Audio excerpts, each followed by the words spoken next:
Good morning, everyone. Thank you for joining us this morning.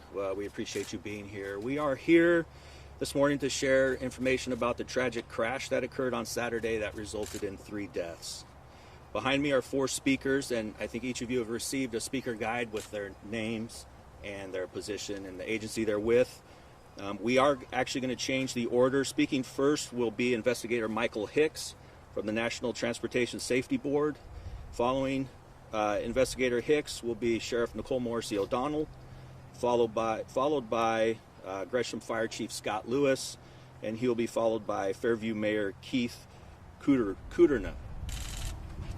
Sheriff Morrissey O'Donnell. Actually, before the sheriff comes up, so each speaker does have a prepared statement to share.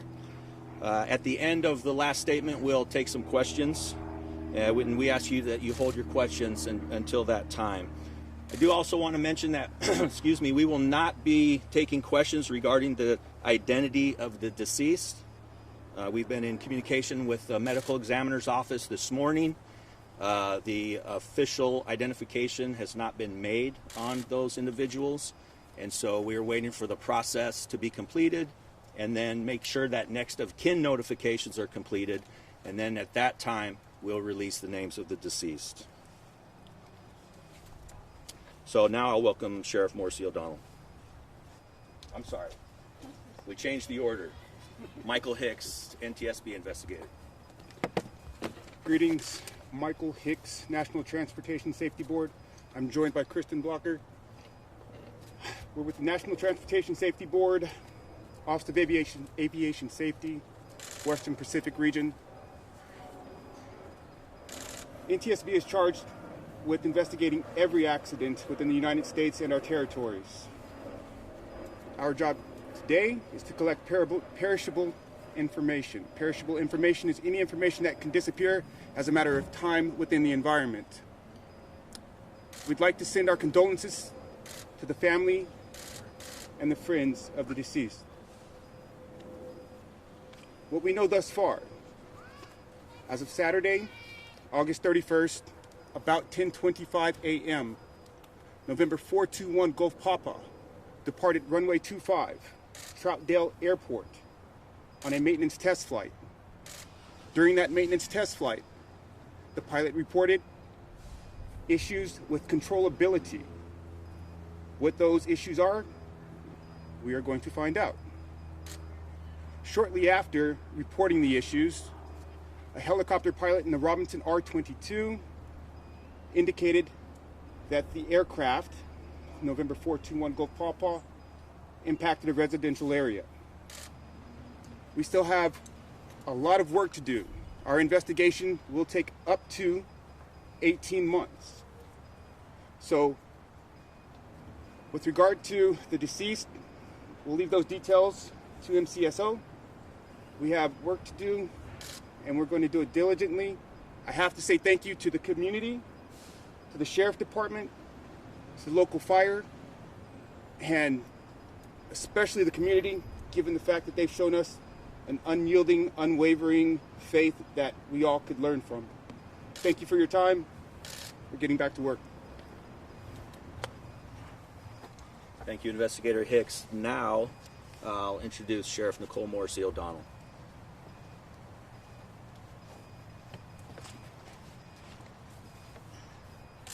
I'm Nicole Morrissey O'Donnell, Multnomah County Sheriff, and I appreciate your time today. First, I want to share that we are deeply saddened by the tragic loss of our 3 community members, and our hearts go out to the family and friends who are grieving this tragic loss. We are committed to supporting the families during this difficult time, and we are helping our partners, many of those who are by my side today, to find out what happened and provide answers to our community. At approximately 10:20 Saturday morning through 911 dispatch, first responders were notified of the crash. Multnomah County deputy sheriffs and Gresham firefighters responded to this neighborhood in Fairview. When deputies arrived, they found several townhomes on fire. Our deputies went door to door, evacuating people inside, grabbing garden hoses to begin dousing the flames until firefighters arrived. Deputies also notified our detectives who responded to help with containment of the debris field and coordinated with our federal partners. We also notified the Trauma Intervention Program, or TIP. TIP is a volunteer-based program that provides emotional first aid to survivors of tragedy. TIP volunteers were present on Saturday and throughout the weekend helping our community begin processing and healing from this horrific and tragic event. And we greatly appreciate TIP's response and their assistance during this very critical time. For those who were displaced by the crash and subsequent fire, the American Red Cross was also activated to offer resources based on their needs. Several other law enforcement agencies and fire departments, some of which are here today, also responded to provide additional resources, such as drone coverage and fire support, and we are grateful for their response and collaboration.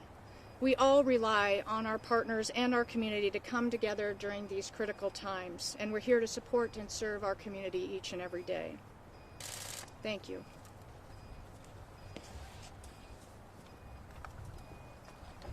Thank you, Sheriff Morrissey O'Donnell. Now we will hear from Gresham Fire Chief Scott Lewis.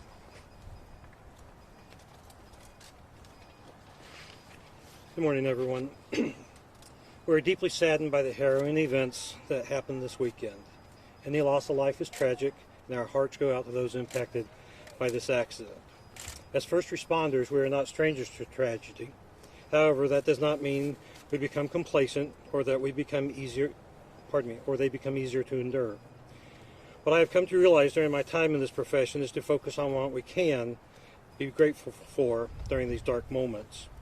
There are moments of gratitude in every situation, and that's what I choose to focus on today. I'm extremely grateful for all of our regional partners who showed up at a moment's notice to assist the Gresham Fire Department and the City of Fairview during this incident. Specifically, Portland Fire and Rescue, Vancouver Fire Department, Corbett Fire District, Clackamas Fire District 1, the Port of Portland Airport Fire Department, American Medical Response, and as the Sheriff mentioned, Trauma Intervention Program and the American Red Cross.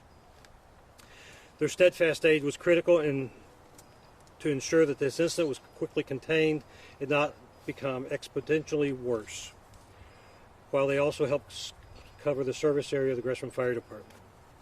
I'm exceedingly proud of the Gresham Fire Department, and I'm honored to be their chief. Their bravery, dedication, and selfless resolve to protection of life of others is definitive. I am thankful to know first responders were injured this weekend, and please know the value of our first responders and they bring to this organization is unmatched. Thank you for your time.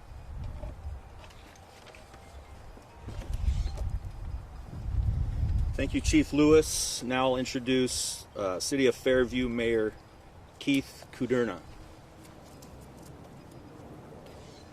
Good morning, everyone. Thank you for being out here. My name is Keith Kuderna. I'm the mayor of Fairview. First, I want to express our heartfelt thanks to the first responders who came here to prevent this from becoming much more dangerous and much more widespread than it could have been. I want to thank the aforementioned first responders who took care of us. I want to thank the NTSB and the FBI that has come in to investigate, to make sure that they understand what happened. And our hearts, our thoughts, and our prayers go out to those who are injured, displaced, or just affected by this tragic event. I do want to assure people that water service has been continuous through this experience, sewer service as well, and we will continue to remain here for the residents in this community. Lastly, I would just like to thank the residents of Fairview, the residents of Fairview Terrace, and the greater area. I have seen a lot of outpouring of love and support coming out to the victims, and it makes me proud to represent them. Thank you very much. Thank you, Mayor. We also have with us Multnomah County Commissioner Lori Stegman, who would like to say a few words. Good morning, everyone. I just wanted to offer my condolences to the lives and the family members that lost lives this past week.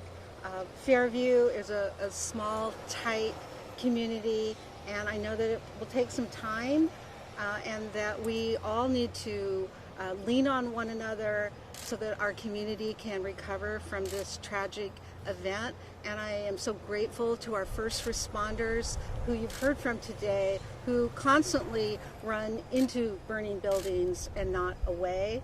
And I just want to thank the mayor and all of the citizens for supporting our community at this time, and especially Trauma Intervention Program, who is really here to support those individuals in such a traumatic time. So thank you, and Multnomah County will continue to do whatever we can to support the community. Thank you, Commissioner. I also want to let you know that following this press conference, we will be releasing a fairly comprehensive information release, be a compilation of some of the information that was shared today, as well as we have some information from Portland General Electric that we will share in regards to utilities and infrastructure. So we'll take some questions now. If you could say your name and your affiliate, and if you could identify who you're directing your question to, that'd be very helpful. I have a question for whoever can answer it. Can you guys confirm the tail number of the plane? I believe Investigator Hicks did. Oh, okay. Yeah. Was it the 421 GP? It happened so fast, I just didn't get it. Yeah, I don't have it, and I can't speak to that. That's Is NTSB coming back to the press conference? They are not. No, they've opted to get back to work. They're not going to answer questions at this time. If you do have follow-up questions for the NTSB, you can forward those to their press office. And if you don't have that information, email me, pio@mcso.us, and I'll get you that email address. Other questions? What kind of support, if any, might local authorities provide in collecting this perishable evidence that the NTSB talked about? Again, that's a question to the investigation, and I can't speak to that. How many 911 calls did you guys get? Are you providing any support or helping in any way? We are providing support in the field. We have collected evidence. I can't speak to any specifics about that. How are you looking to collect that evidence? What are you doing? We have people in the field collecting the physical evidence. Knocking on door, canvassing, or what's the activity? Yes, all of the above. How many 911 calls did you guys get to report the crash? I don't know exactly, but there was multiple calls. How many homes were destroyed from the crash and the flames, and is power back at these homes or the facility? Power, I spoke with PGE this morning. Power has been fully restored. I'll let Chief Lewis speak about the structures that were damaged. Thank you for the question. This is a row of, I believe, 8 townhomes. So the main impact was the second townhome in, and we have severe damage to the one to the right and the left. Those 3 are definitely destroyed. My guess is the 4th one is probably unrepairable. Beyond that, I believe they'll be able to make repairs to the next couple, and then the further away you are, you may not have any damage other than maybe a little smoke damage. And was fire involved in getting people out? By the time the fire department arrived, we did searches. We did our primary and then secondary searches. We did not make any rescues, though. Everybody was out by the time we got there. Everybody that could get out was out.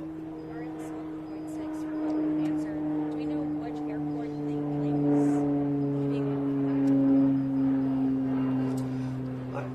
I won't answer that question. Yeah, Investigator Hicks answered that in his statement. It left from the Troutdale Airport on a maintenance flight. You know what a maintenance, you think of a maintenance flight to check the plane is working properly, but there must be more to that. Yeah, and I don't know anything about aeronautics or airplanes. Okay. So, and that would be, again, maybe a question for NTSB. When do you guys expect to wrap up in this neighborhood so these people can try and move on from their life? What happened? NTSB investigation. Yeah, the NTSB investigation, as Investigator Hicks mentioned, he said it could take up to 18 months to complete that investigation. As far as the residents whose homes were destroyed, the process of rebuilding those homes is going to start, and I don't know how long that will take. Christian, Bowden, Denzel, OPB. can you talk a little bit about how the community is feeling? They obviously live right at the end of the runway. It's pretty close, and I've seen 4 planes or something in the last 15 minutes, so they're living with this all the time. How are people feeling about it? I don't really think I can answer that question. I haven't spoken to the residents about that specifically. We've heard today that the residents have rallied to support and help each other. And I think, like you mentioned, they are used to airplanes flying overhead. Any other questions?